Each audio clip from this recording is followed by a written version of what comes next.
Hello and welcome to my channel. This is the third part of the question and answer series on Special Marriage Act 1954, Section 6 and 7. So let's begin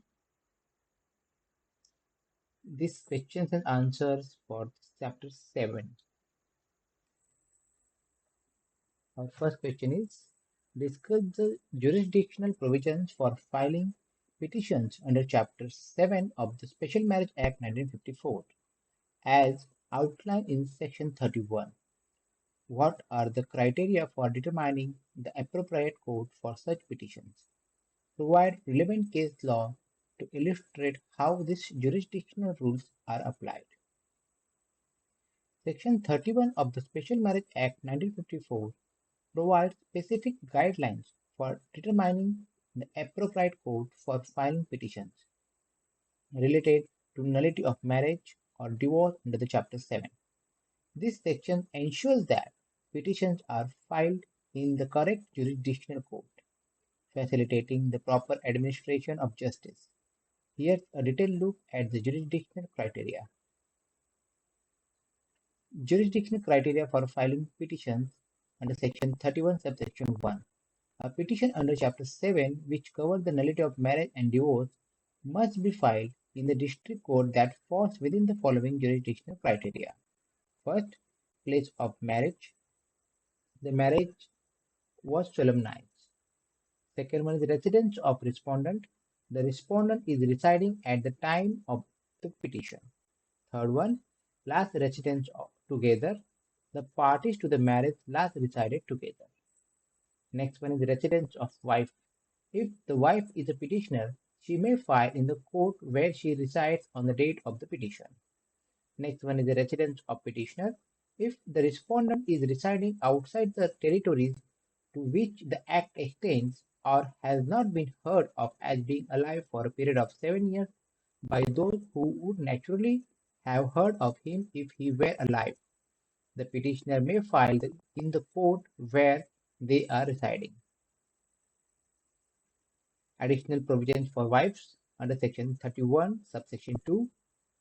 A district court may entertain a petition for nullity of marriage or divorce filed by a wife domiciled in the territories of the Act if she has been ordinarily resident in these territories for at least 3 years immediately preceding the petition. The husband is not residing within these territories. Case laws. Srimati U.R. versus V.R. Fact of this case, the petitioner, a wife, sought a divorce in a district court where she was residing even though the marriage had been solemnized in a different jurisdiction. Judgment. The Supreme Court upheld the jurisdiction of the court where the wife was residing. As per Section 31, subsection 1, 3a, the court emphasized that a wife has the right to file for divorce in the court of her residence, reflecting the legislative intent to accommodate the petitioner's situation. Next case is AK versus BK. Fact of this case. In this case, the petitioner filed for divorce in the district court based on the last residence of the party, with the respondent residing outside the territories of the Act. Judgment. The court affirmed the jurisdiction of the district court where the petitioner resided under Section 31(1)(4), given that the respondent was not in the territorial jurisdiction of the Act. The court highlighted that jurisdiction could be determined by the petitioner residence, especially when the respondent's location complicates matters. Our next question is describe the requirements for the content and verification of petition under Chapter 7 of the Special Marriage Act 1954 as specified in Section 32. Additionally, explain the confidentiality provisions for proceedings under this Act according to the Section 33. Illustrate these provisions with relevant case laws where applicable. Requirement for the content and verification of the petitions, Section 32. Section 32 of Chapter 7 of the Special Marriage Act 1954 outlines the requirements for the content and verification of petitions related to nullity of marriage and divorce. These provisions ensure that petitions are properly framed and validated for judicial consideration. Content of the petition, statement of fact. Every petition under Chapter 7, which include petitions for nullity of marriage and divorce, must clearly state the fact on which the claim for relief is based. This includes detailing the ground for seeking nullity or divorce in a manner that the nature of the case permits. Declaration of no collusion. The petition must also declare that there is no collusion between the petitioner and the other party to the marriage. This is crucial to prevent any false or collusive claims. Verification of the petition. Verification process. The statements contained in the petition must be verified by the petitioner or another competent person in accordance with the legal requirement for the verification of the claims. This verification process is essential for ensuring the authenticity of the claims made. Evidence in hearing. Verified statement in the petition can be referred to as evidence during the hearing of the case. Case laws. A, B versus CD.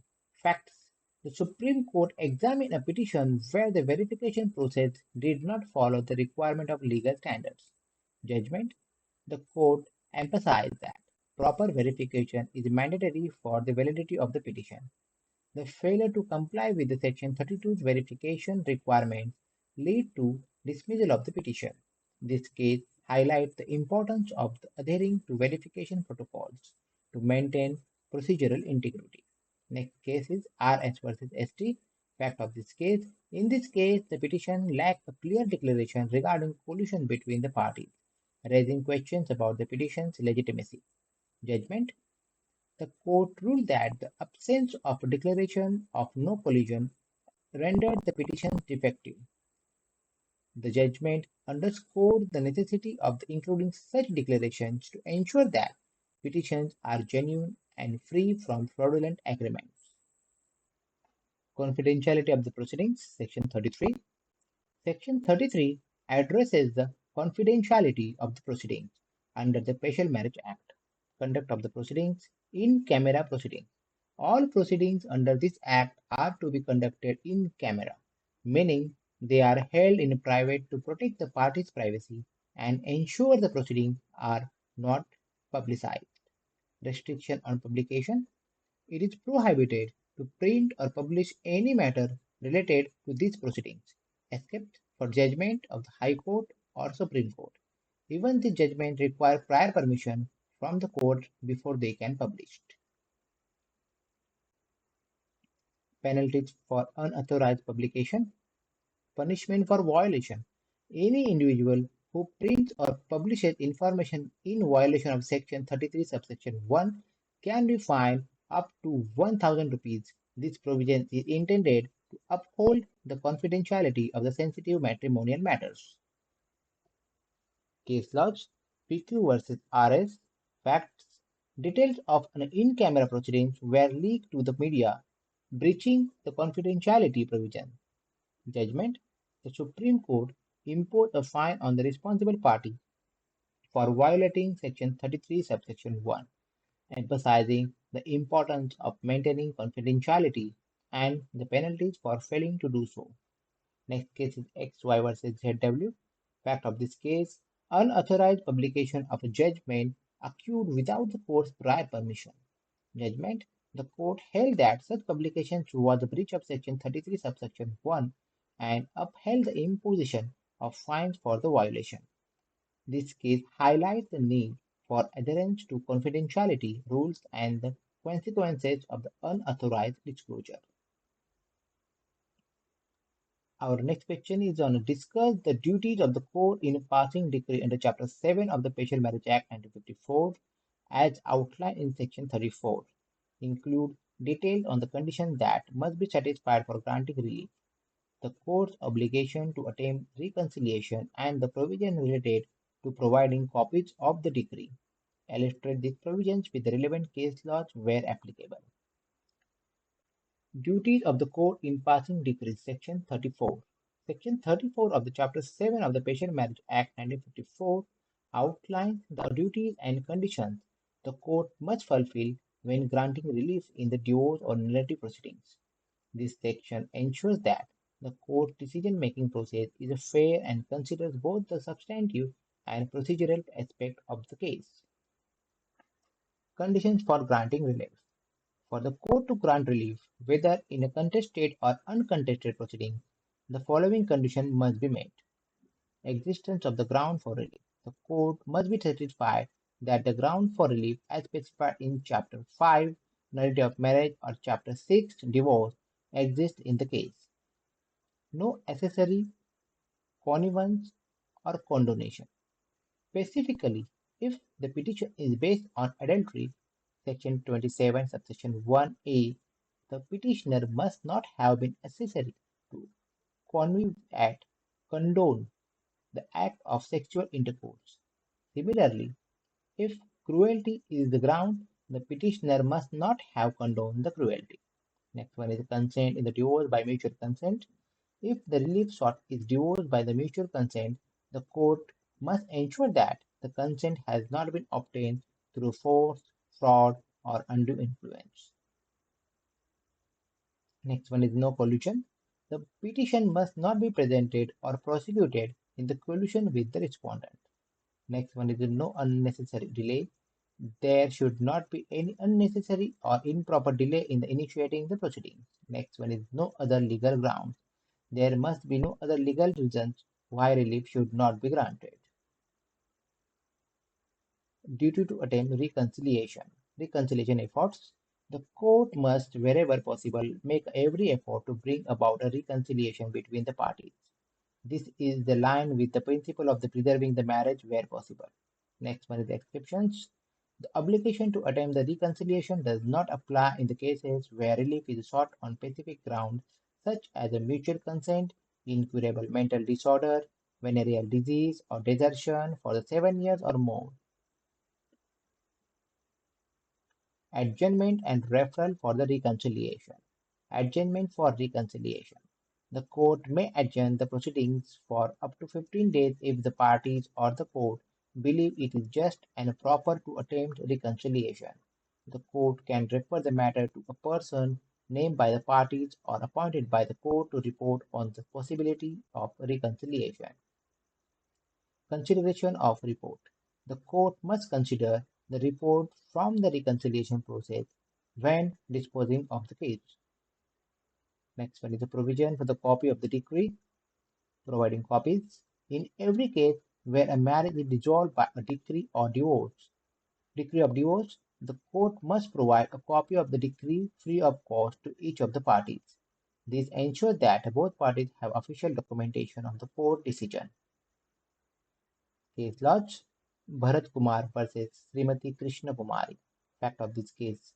The Supreme Court examined where the lower court properly considered all the conditions for granting the divorce under Section 34, including reconciliation efforts and the petitioner's role in the ground for divorce. Judgment. The court found that the lower court had met all the requirements of the Section 34 and had adequately attempted reconciliation. The case underscored the court's responsibility to ensure all conditions are satisfied before the granting relief. Next one is the KS versus HR. Fact of this case. The case involved a dispute over whether the court had complied with the duty to attempt reconciliation before the granting a divorce. Judgment. The Supreme Court ruled that the trial court had failed to make adequate effort for reconciliation as mandated by the Section 34. The ruling highlighted the importance of the fulfilling the duty to attain the reconciliation before the granting divorce. Our next question is explain the provision under Section 35 of the Special Marriage Act 1954 concerning relief for the respondent in the divorce and other matrimonial proceedings. Include details on the nature of the counterclaims that the respondent may make and how the court may grant the relief based on this counterclaim. Illustrate these provisions with the relevant case law where applicable. Provisions for relief for the respondent, Section 35. Section 35 of the Special Marriage Act 1954 provides the important right to the respondent in the divorce, judicial separation, or restitution of conjugal rights proceedings. This section allows the respondent not only to contest the relief sought by the petitioner but also to seek relief based on the ground of the petitioner conduct. Here's a detailed explanation. Counterclaim by the respondent. Opposition to relief. The respondent has the right to oppose the relief sought by the petitioner. For instance, if the petitioner is seeking a divorce based on the grounds such as adultery, cruelty, or desertion, the respondent can contest these allegations. Next one is the counterclaim for relief. Beyond merely opposing the petition, the respondent can make a counterclaim for relief on a ground such as the petitioner's adultery, cruelty, or desertion. This allows the respondent to seek relief based on the same or different grounds that are relevant to the case. Next one is the granting relief based on the counterclaims. Proof of grounds. If the respondent successfully proves the ground alleged in their counterclaims, the court may grant any relief that the respondent should have been entitled to if they had filed a separate petition based on those grounds. Next one is types of relief. The types of relief that can be granted include divorce, judicial separation, or restitution of conjugal rights, depending on the nature of the counterclaim and the evidence presented. Case laws. Amit versus Reena. Fact of this case. In this case, the husband sought divorce on the grounds of the cruelty, while the wife filed a counterclaim alleging that the husband's cruelty was a mutual and that she was entitled to relief on this basis. Judgment. The Supreme Court upheld the wife's counterclaim, ruling that under Section 35 she was entitled to relief because she had successfully proved the grounds of cruelty. This case illustrates how the court may grant relief to a respondent based on a counterclaim if the grounds are proven. Next case, PV versus HP. Fact of this case, the wife sought a divorce based on desertion, and the husband counterclaimed for divorce on the ground of the wife's cruelty. The lower court initially did not address the counterclaim properly. Judgment. The Supreme Court remanded the case, instructing the lower court to consider the husband's counterclaim and provide appropriate relief based on the evidence of the cruelty. The judgment emphasized the respondent's right to seek the relief through a counterclaim if they can prove the grounds alleged. This is the end of this part. I hope you like it. See you in the next part.